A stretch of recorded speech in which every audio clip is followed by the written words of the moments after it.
So by the way, a different setting behind me because I came to my parents' place in order to like wash my clothes. My house doesn't have electricity and it does not have water. Amazing. Welcome to my country. But hey, man, that's the kind of vibe that we want to be talking about later on in the future. The whole, hey, man, I remember the time when this was happening and all that good stuff.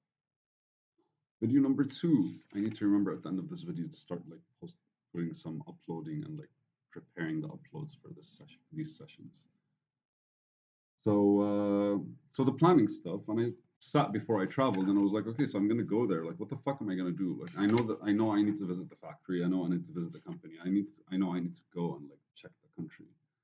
But like, the factory and the company are two different things because they have two brands and they have a factory. So like for them, they were all one, and for me, I split them into three because like each one would take a different. Uh, we can take a different marketing approach and capitalize.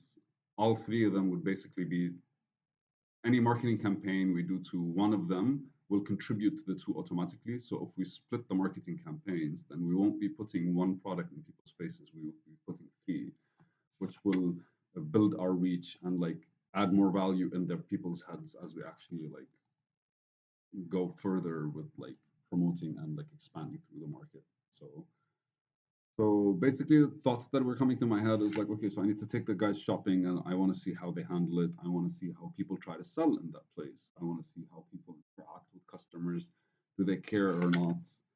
What are the requirements I have? I have like I need information about people. Like I need to like talk to people, the younger people, the younger generation, see how they're thinking of the future, what they're planning to do in the country, how they're trying to build, how they're trying to promote themselves, and what kind of lifestyles are you trying to like create for themselves in the area that they're in.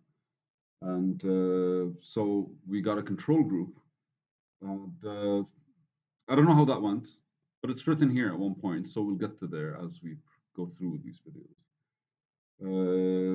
The view, the styles of the shops, the kind of like I wanted to go to a separate area where they're opening a new shop, but like there was drama and governmental issues, so we ended up deciding to stay where we are. Meetings with agents that actually sell for them to see how they sell as well, because like there are it's like there are different levels of like in the business logistics, or at the very least the way I've experienced business logistics.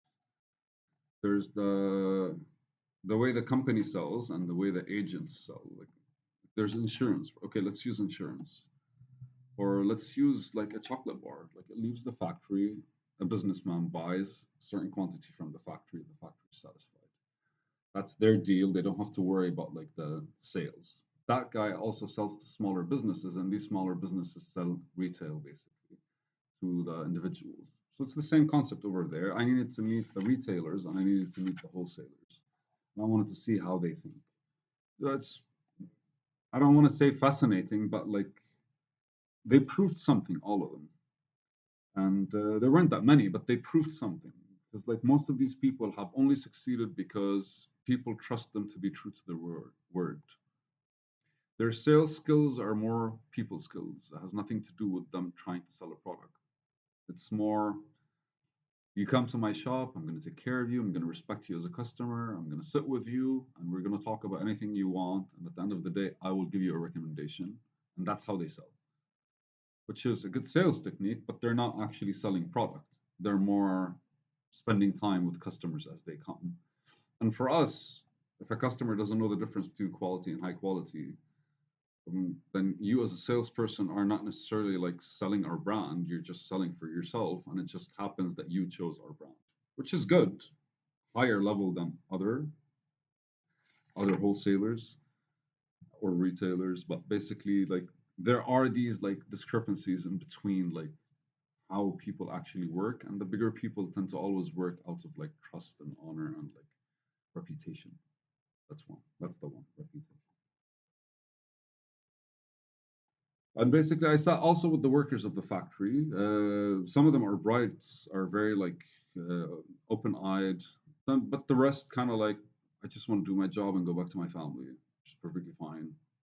These are the people normally that you want, but there are also hardest to accept some change, unless it's a technical change that they have to do in order for them to keep on finishing their job by the end of the day. So we probably can't work with them with the vision and like theme and the branding, but we could work with them on the whole systematic structures and approaches to the actual factory. And after that, I kind of like here before I left, I started researching the actual factory itself from here. I still haven't been there.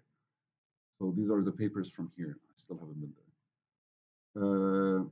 Who are the stakeholders in this project? Who are the people that are going to be affected in this project? Who are the people that I need to kind of like take the business analysis research coming out? Who are the people that are gonna that are gonna be needed for this to work, and who are the people that actually have a say in it, right? So employees, customers, agents. I started writing like stuff. Uh, And so I wrote two people that I actually talked to before I went there, but I also met two people over there that have like strong potential. Ammar, these are the names. And here I wrote to myself, what do I want to get out of them? And then basically I wrote employees. I want to get commitment out of them, inspiration, accountability. Again, this is just stuff for me to kind of like understand when I'm going there, what's the vibe I need to give them for them to kind of be like, okay, this guy is at least coming with a sense of direction or intention. Because most of the time, a lot of I can't go impose myself. They've been doing this for 5, 6 years, right? Like the actual factory has been open for 8, but the people working there have been working for like 3 to 5, 6 years. So me going there being pretentious as fuck would have like backfired super quickly. And that's the last thing I need to do.